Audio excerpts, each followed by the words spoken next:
Om Tyageshwaram Ramakrishnam Saradam Matrirupinim Vivekanandam Acharyam Natva Vakshami Shuddhe. In our last class we discussed from Narada Bhakti Sutra the relation between knowledge and devotion. What is the role of knowledge in this path of devotion? Generally they are supposed to be kind of contradictory. Does knowledge have any role to play in the path of devotion? Here we have to understand these two terms, knowledge and devotion. Each of these is used in two different meanings. Knowledge has two meanings in the discussion that's going to follow. One is paroksha jnana, or indirect knowledge, or intellectual knowledge, information about God, the goal of our life, about the path, about the preparations we have to make. So all this paroksha jnana, indirect knowledge.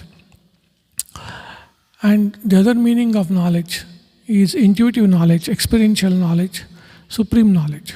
So knowledge has these two meanings. So also devotion has two meanings. One is called apara bhakti, which is called preparatory devotion.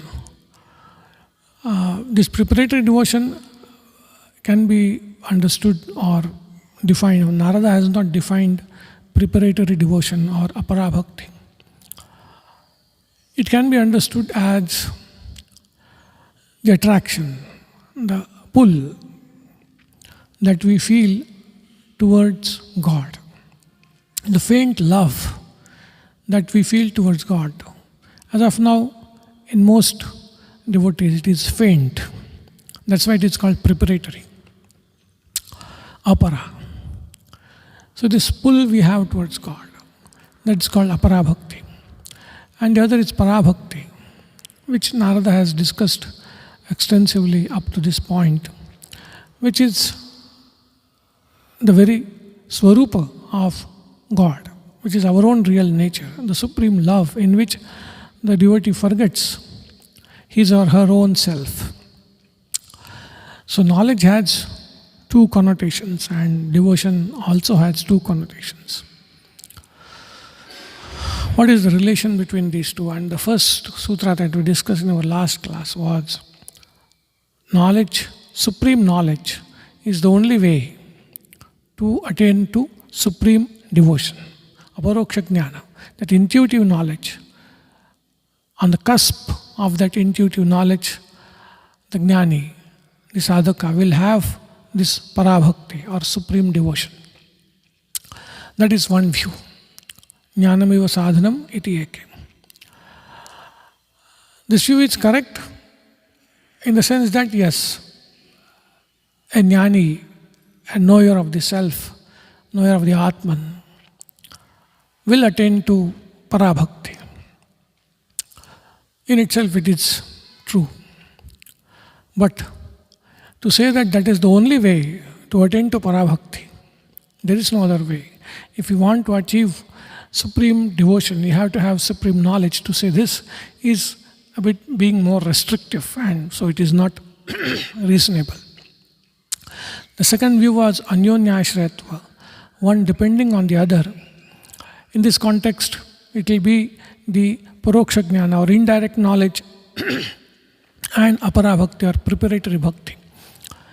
Paroksha jnana and apara bhakti, they depend on each other. We read about God, that is paroksha jnana. That generates some kind of love towards God, that is apara bhakti. And that they keep strengthening each other. The more you love, more you want to know. More we know, more we love. They keep strengthening each other.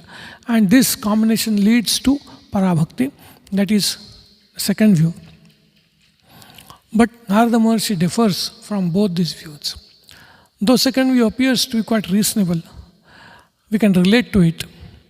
But Narada differs and he says, Swayam phalarupata iti Brahmakumara. He is quoting his tradition, his spiritual tradition, the tradition of bhaktas, and says that bhakti is Swayam phalarupa. Parabhakti is its own result. it is independent of knowledge.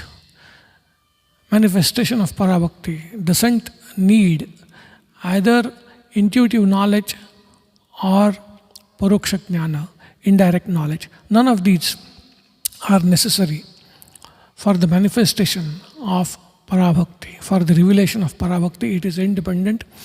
It is Bhakti in the beginning, Bhakti in the middle, Bhakti in the end. You start with a Parabhakti, whatever faint attraction you have towards God. Practice Bhakti disciplines and Parabhakti will reveal. There is no need of any kind of knowledge. That is Narada's view. This we saw in our last class, and then Narada concludes this particular topic saying, Tasmat Saiva Grahya Mumukshabhi. Hence, Bhakti alone should be taken recourse to by the seekers of liberation. There is no need to take recourse to any other, to knowledge and all that. So, he has concluded that subject. But this raises some questions. Then what is the position or the status of Swadhyaya in the life of a Bhakta? You see, Swadhyaya, that is scriptural study. There we gather indirect knowledge, Paroksha Jnana, about the goal, the path, the preparation, what accessories we should have, what kind of qualities we should develop. We get this information from Swadhyaya. Now, is it absolutely unnecessary? Is it hindering? Is it a hindrance in the path of a devotee? Being devotee, should we not undertake any kind of Swadhyaya? That kind of questions might come. So, and if Swadhyaya is necessary, then what about Narada's assertion that Bhakti is its own result, or Bhakti is self-revealing? There is no need of Swadhyaya. So, no need of Paroksha Jnana. So, these two kind of are contradictory. So, some kind of reconciliation is necessary. Narada's view is correct. Bhakti is self-revealing. It reveals itself. Without the help of knowledge. That is correct. In its own place, it is perfect. There are examples of many bhaktas. Without the help of any knowledge, Paroksha Jnana, they have attained this Parabhakti. We have the example of Sri Ramakrishna himself. His first realization of God was based only on his intense yearning and utmost sincerity. And this is what we need to understand. This lack of or no need of Paroksha Jnana is all right for those who have that intense yearning and utmost sincerity. That sincere yearning, those who have, for them, Paroksha Jnana is not necessary. They don't need information about the goal and the path and all that. Not necessary. That yearning, that sincerity, that will lead them. So, what Narada says is correct. And there are examples. And this is the logic. They have intense yearning and utmost sincerity. God knows how to lead them. That view is correct, it's true in its own place. But such devotees, such sadhakas, are a class in themselves. How many of us have that kind of intense yearning, that kind of sincerity to the core, so to say? There are very few who have that kind of yearning. They are a class by themselves.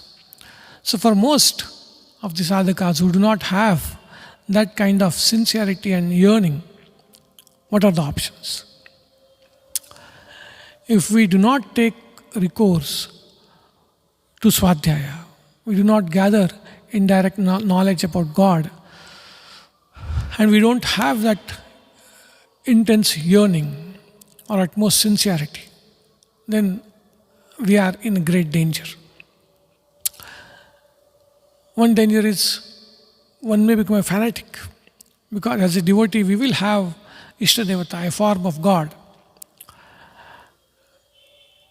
and we have not got any paroksha jnana about the nature of God, one may become a fanatic.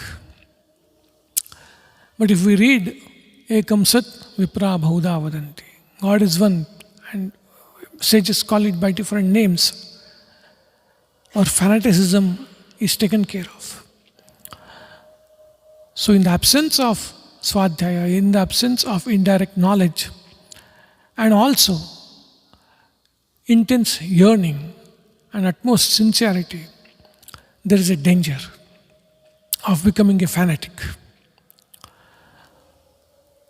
I cannot completely shut myself off from gathering information about God. So I hear somewhere something. I may be led astray because I am not undertaking systematic study. I am not undertaking authentic study of scriptures, authentic swadhyaya. Something might get into my brain, the fancies, so to say, fancy ideas about devotion might get hold of me and lead me astray. So these are the two dangers of sadhakas who do not have that intense yearning and utmost sincerity. If they do not undertake help of knowledge. So knowledge about God, knowledge about the path, these are necessary for most of us. For rare few, it could be not necessary. Just with their sincerity and yearning, they will move towards parabhakti. But for most of us, if we do not seek the help of knowledge, and we do not have that sincerity and yearning, there is a danger. We might become fanatics, we might be led astray by the fancies of our mind. So that is the problem of not taking help of knowledge in the initial stages. If we take the help of knowledge also, definitely it helps in avoiding fanaticism, in directing our efforts in a coordinated way towards our spiritual goal. But we have to understand it has its own dangers. One danger is we may think that as we are studying more and more, knowing about God, talking about God, our spiritual life is progressing. That impression one may get. We take to Swadhyaya, we take help of knowledge, we have to understand that it's only a help. Scriptural study in itself has no power, so to say, to push us forward in our spiritual life. And that's why Narada gave those examples. You know how to cook food, fair enough. You may even gather all the ingredients. Somebody may come and give you all the ingredients. But unless I work, put those things together, put my knowledge to use, I won't be able to cook, I won't be able to eat, my hunger won't be satisfied. As Sri Ramakrishna gives the example of knowing that what is in the letter. So long as what is there in the letter is not known, I keep on searching the letter. But after reading, repeatedly reading letter won't help. I have to start procuring things. So also, this scriptural knowledge that we get by Swadhyaya, that should be put to use, and it should help us in growing the love that we have for God. That is the most important point. If it is not properly handled, it will give us this Swadhyaya, this acquiring of knowledge, will give us a false sense that we are progressing in spiritual life. I have read this much, I have read that much, I know, and it will give us a false sense. Worst, it might even make one arrogant. That's the worst case. We are not even looking at that. Sincere mistakes that can happen. Sincere mistake that can happen is this. It could give us a false sense of progress in spiritual life as we acquire knowledge about God and the path. Second danger is, we should be careful as we start to read, many opinions and many views will come up. Because especially Indian scriptures, so many views are there, and we have to guard ourselves there. Being devotees, we don't need to know whether God exists or not. That kind of debate we don't need. So what we need, we should choose, and accordingly we should study. Otherwise, as Bhagwan Shankaracharya, Shabdajalam Maharanyam, it's a trackless forest. Easily we can get lost in the intellectual subtleties and what all. There are so many scriptures. So when we undertake this study of scriptures, we have to know what is the purpose. The purpose is whatever love we have towards God, however faint it is, it should grow. That is the purpose of undertaking scriptural studies. So knowledge, paroksha jnana, is to be acquired as a devotional help. Swadhyaya is to be undertaken as a devotional exercise.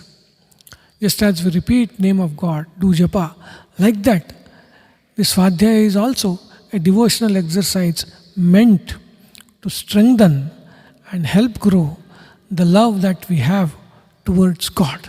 Most important point is that the Swadhyaya should be undertaken.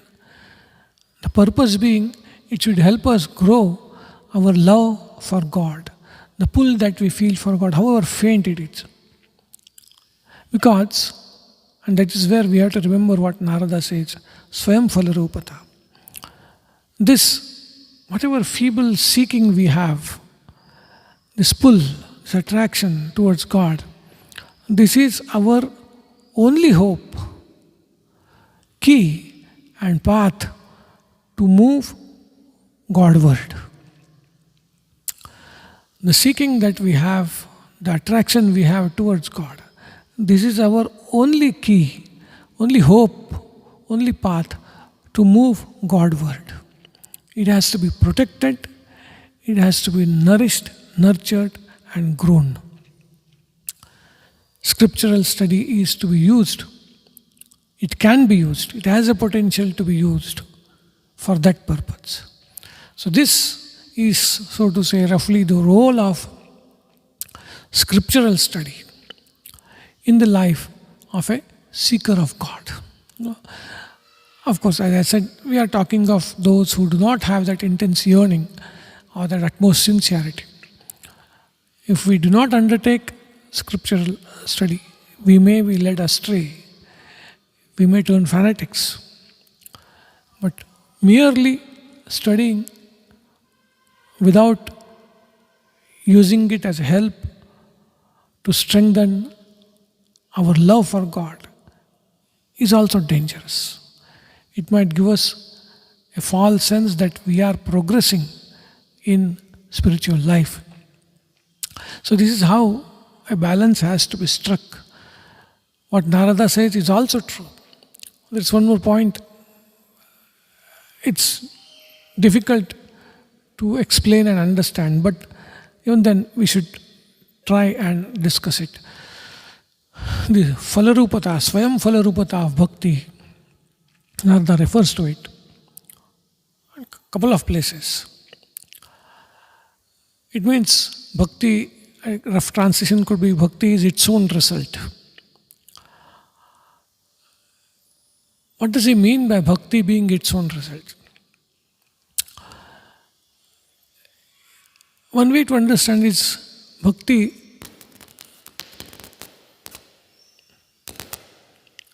reveals itself. Bhakti reveals itself. Bhakti is not an effect. This is the difference. We have to understand bhakti reveals itself, and it is not an effect, not a result in the way we understand. This is the point stressed by many acharyas. Why do they say that bhakti is not an effect? We can say bhakti is an effect. We do japa, we do dhyana, and this apara bhakti we practice. As a result of that, we get para bhakti. They say, no, you can't say that. If it becomes an effect,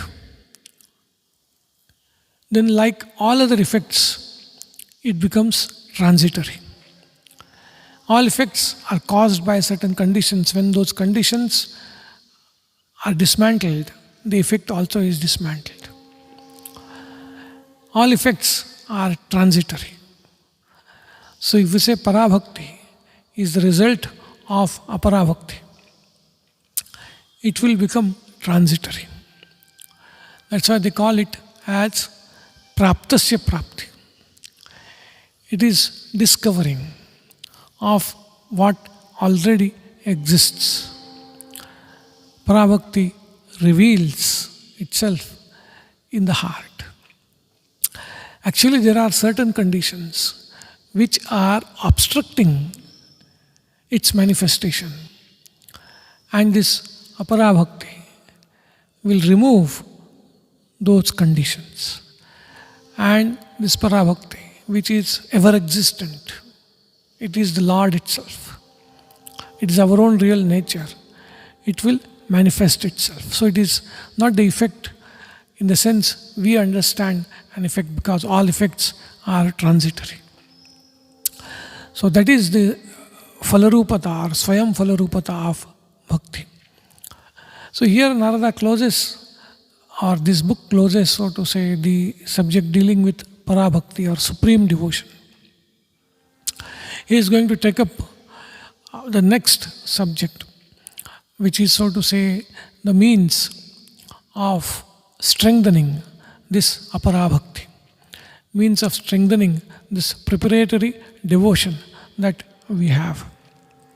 As we discussed, preparatory devotion is a faint pull or seeking or love that we have towards God. Now, what is this? This is, so to say, a reflection of God Himself. This is a reflection of that supreme love in our heart. So this, how to strengthen this? Those sadhanas, Narada will discuss when he says, Tasya sadhanane gayante acharyaha. So he says, the acharyas, great teachers, they sing its sadhanas or means. So means of strengthening this aparabhakti are sung by teachers. That is the translation. You will have to understand. See, Narada's, that's why it's called a teacher par excellence. He's not giving his own views or the means that he has benefited from. Narada is giving the means or listing them as have been handed down by succession of acharyas, by various acharyas. So he wants to give us a very broad, tested list, so to say. Means which have been tested by various acharyas, tried and tested. Secondly, these acharyas are not just teachers in the way we understand. These are men and women of realization. They have achara, they have this life backing the teachings. So these are men and women of realization. These teachings are coming from such devotees who have realized parabhakti in their own life. And out of that realization, these teachings are coming to us. So these teachings are from different teachers, and all these teachers have been men and women of realization. Such teachings Narada Maharshi will list. Right? Om Shanti Shanti Shanti Hari Om Tat Sat Sri Ramakrishna Arpanamastu.